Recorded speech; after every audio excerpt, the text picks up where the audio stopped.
task is now over, so it's time to stop playing with your pistols, take your chaps off and put your saddlebags away. We have got one hell of a show for you this evening. It includes a blink of this. I had a lot of sex. I was a slut. I've not seen that before. I quite like it.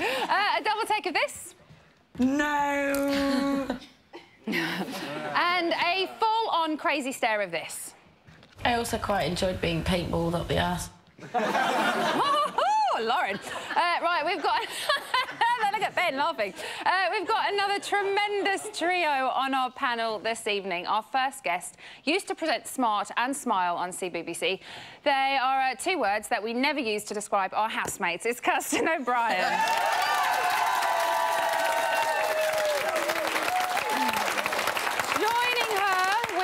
Another ex-CBBC star. It's her first time here, but she can always ring my bell. It's Angelica Bell.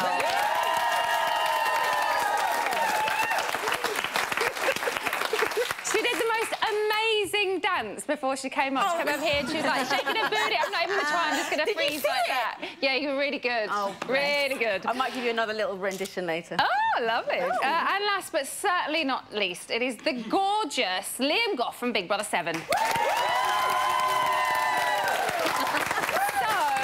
shall we get on with talking about the show we just watched? Yeah. Kirsten, what did you make of this week's task? I loved it, only to see Becky in that outfit. She was like a big flump in it, wasn't it? It was amazing, bless her. Yeah, I really enjoyed it, because I wasn't a fan when the house was divided, but this week I thought there was a lot more laughs in there, so yeah. I quite like Lauren. Like, you know, we keep seeing it, that freeze frame of her when she's all like... She's got like her little black tooth and her eyes are crossed and she kind of really looks like a hillbilly. Do you think the right team won? No.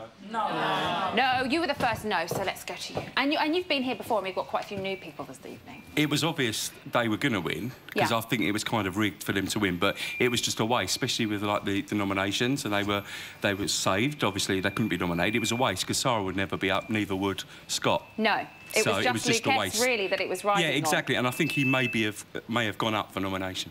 And I suppose it helped as well that it was Lucas and Scott, because they are the best friends, kind of Connor and Caroline. How do you think, Angelica, they dealt with the prospect of immunity? Normally, we see people kind of desperate for it and really trying for it. Do you think that came across from them? Do you know what? This week, I think that everyone in the house has been a bit low, a bit like whatever. So when they said that they could have immunity, like what you said, I thought they'd be jumping up and down and say, come on, let's do this. It was almost like, whatever. But maybe there was a little bit of a conspiracy between Connor and Caroline giving it to the good guys, because they're their mates. So it was a bit like, yeah, we've got this in the bag. So I think... It was, when I was watching, I was like, I know they're going to win anyway. Yeah. So it was a bit predictable. Do you think, Liam, that they seem bothered? I don't think that they seem bothered. I think that... See, when you're in there, you get this kind of idea, not necessarily... I mean, I know you're cut off from the outside world and things, and you're not meant to know exactly what's going on, but really, you kind of form these opinions based on who's getting called into the diary room, who is... getting shouted over the fence, who people are leaning towards more, who seems to have a predominant role in the group, that type of stuff. So, to be honest with you, I think that you get an idea of your social... like in normal life, you know, if you go and join a new group of friends, you really have an idea whether they've taken to you or how, you know, you're perceived. What's the general perception of you? And I don't think they had any worry. I think they were very aware who was going to be put up. Yeah. And so they kind of sat back and enjoyed it, really, because for some of the people, they don't like them, don't they? Seem quite safe. Yeah, definitely, definitely. And I think with the influence of the likes of Connor and people like that, especially tonight with the face-to-face nominations, I don't think people are really getting the opportunity to say exactly what they feel. Yeah. They're just saying what's going to make their time in there the most comfortable. Yeah. I think Becky as well influenced the nominations by what she told Connor, that Lauren went into the diary room, so it was just like, OK, whatever. We are going to get on to noms in the second debate, so let's not waste everything that you have to say about that in this part. I apologise. Kirsten, why do you think Luke and Lauren wanted to fail the pasta task? Challenge part of the task. They were confused, weren't they, that in failing it, they might actually win it. If you're with me, he's nodding along, he's with me. Good, one man. Can you explain it better than I maybe can? In watching it, he thought there was something up, didn't he, basically? He thought, oh, hang on, we shouldn't have won that, and we did. Therefore, I think you've got to lose it to win it. It's the paranoia, isn't it? Yeah. And it's rife. And I think this is all back again to them letting them talk about noms in the first week. I mean, it's just kind of no, blown. You've got to be careful. I don't think they've really got the actual chance to say what they feel about Lucas, especially. Sorry, I'm looking down. I wouldn't be looking down here if there wasn't something on here. But this Lucas, when they lost the dancing task, all of a sudden he just seemed to flip out, like blow his mind. I mean, I know characters like Anthony Hutton and alpha males in the house previously who are into sports and training and fitness and things like that. Competitive streaks can kind of ebb out into their, you know, how they are with people, how they deal with nominations, how they deal with tasks and things like that. But really, you know, he didn't perform fabulously well, and then he got very angry. He said, dancing's not for me, and then spat his dummy when all of a sudden... But he's had a bad week, because Big Brother got him good and proper this week. He's not very happy. He's not very happy. Let's go back to pasta. Becky wasn't very happy that the two guys didn't chow down as well as they could have done. She doesn't like to see food wasted. Come on. Let's remind ourselves. What a dickhead! He's a chef. What is it? Is it actually right? Like, he took one strangle of pasta at a time and gagged. He was eating oh my God, knife I'm and fuming. fork. I'm literally fuming. Why did I even try? Becky, knife and fork. Knife and fork, cutting. Oh, he looked like a bloody ballerina. Oh my God, I'm fuming. I need a win. Why wouldn't you try? Oh my God, I'm so mad. Literally, never been as mad in my life. I was sitting there, my blood was boiling. I thought I was going to erupt. I thought, oh my God. Oh my God. I said, oh, well, there's no point bloody doing it. I said, I'm not doing it anymore. I'm not doing it. I was just about to ask you if it was a fair reaction, and you've all just started booing. Does anybody think it was a justified reaction? No. Not one of you? No. Such a drama queen. Not one person? Such a drama queen.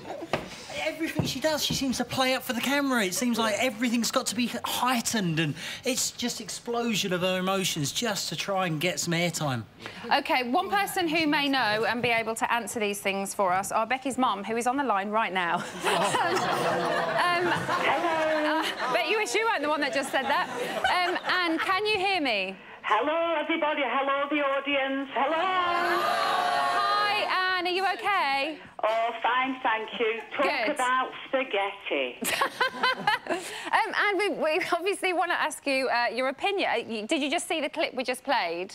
Oh, yes, I've seen the clip. Yeah, I've done this task with my 5-year-old grandson tonight, and me and him beat What did you make of Becky's reaction? Well, I totally agree with Becky's reaction, because at the end of the day, she puts 110% into any task and any team that she's on. No, I don't think they were playing right. We saw the clip where they were wanting to sabotage it. Yeah. And if you're playing as part of a team, come on, I mean, Becky wouldn't have chose to be in that team because they've not been in her group. She's not as much common in them. Yeah. But you've got to give it her. She did her best. I mean, I know she likes food, and I'm not disputing that. But for him to actually fail the task, and then she was so mad because she does want to do her best in whatever she does. So, no, I think he was being childish, and I would have called him a cheese face too. I still don't know what cheese face is, Anne. A cheese face. Me and my little grandson have done it tonight, eating spaghetti and pasta. It's somebody that's angry and somebody that's being childish. Okay. And you snout and pull your face. OK. So Becky promised Jamie before she went into the house, because she was Jamie's wild card, that she was going in there just to have fun. So where do you think that changed for her? Because she went in, she was, you know, so much fun, but now it's all got so much more serious, and the fun seems to have gone from her. Well, I think at the beginning she really, really tried her best. When she's being loud, and giggly. She's got put down so much by the housemates, and her confidence must have dropped because Becky is larger than life. She's fun. She's gone in for fun, and I think she's found it a shock. At the end of the day, it is a game show, and it's a crazy, crazy house that messes and plays with your head and your mind. Do you think the bitching has kind of taken its toll on her? Oh, do you think she's maybe found safety in numbers with the... Yeah, it's absolutely horrendous, all the bitching, and you're not telling me every person in that house has gone through, fallen into the massive trap of bitching, and that's all. They're a nightmare, aren't they, Anne? Sorry, Emma? They're a nightmare, all of them. It's a nightmare, and I love Big Brother. Let's get some challenges out. Put some of these housemates to the test, because half of them have zero personality. They don't know what a smile is. On that note, Anne, I'll say thank you very much. It was lovely to talk to you. Thanks, have a lovely time. We'll speak to you again soon. Thank you. We're going to be talking more about nominations a little later on, but if you've spent the last 8 minutes disagreeing with everything that has been said in this studio, which I'm sure there are a lot of you that have, then feel free to vent via Twitter or through the website. Now, either Lauren or Luke are going to be thrown out of that house up the road on Friday night, so you had better pick up the phone or go on the internet and save your fave before it's too late. Welcome back to Big Brother's Bit on my side. That pasta task, it was just disgusting, wasn't it? There's no way in hell that you would find me doing that. It was absolutely gross. That is gross.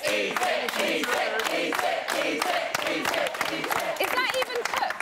No. It's not cooked, it's raw. Don't eat it. Right, I'm not sure if you guys have noticed, but we're quite subtle about it, I think, but we like to share an exclusive or two with you, don't we? Yes. Would you like another one? Yeah. I just can't make sense about why you told Connor. It wasn't said in a malicious way. Let me just tell you how I'm thinking, right? The thing was, I was really annoyed that he was ganging up on you and yeah, and I said that. Okay, and it kind of seems like you told him so that he'd turn on me and stuff. I am completely. When I sat there and heard that it was said yesterday, it wasn't. It was said way away last week, and why did you tell him? And it wasn't said maliciously. We was talking about, and believe you me, it wasn't just me who was. It just came across in conversation. Every single person on the Green team knew about it. Wasn't said yesterday, and if I knew that it would influence things that much, I was appalled that it influenced every single person's nominations, and I was appalled that they said that it was said yesterday, because it was 100% not said yesterday. Yeah, can you see where I'm coming from? It feels like you did it to get me in trouble with it. Full on. It's full on sounded like it was done maliciously. I was only trying to be a nice person, because I didn't want to have to listen to them doing that. I didn't like the fact that they were all ganging up on you guys. Yeah. And I wish I never said fuck all. Bit of digging going on there, I think, just a little bit. Right, I'm very, very excited about our next guest. Last time she was on, she predicted exactly what would go on with Siobhan. Although that probably makes her a sure thing for our Saturday psychic role, I think the housemates need her expert help right now. So, ladies and gentlemen, please welcome gladiator turned life guru, Diane Udale.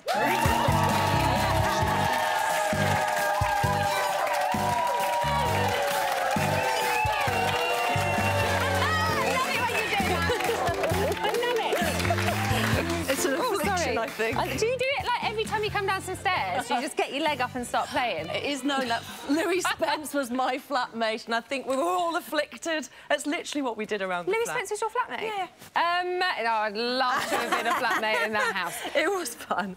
So, Diane, last night was face-to-face nominations. First time this series. We've obviously seen it before. So what does this do to an individual, having to experience that from other people? Well, it demolishes both the nominee and the nominator. If you think about it, when Dina first came in as well, it happened at the very, very beginning of this series. Touch of genius, but a little bit wicked on Big Brother's behalf. Yet we saw the effects last night. I think, can you imagine having to, like, face-to-face to someone saying, actually, don't like you, but I've got to make an excuse up about you right now, and I can't quite think of what it is, but the vibes will be going anyway. People are picking up on it, so it's demolishing both for the nominee and the nominator.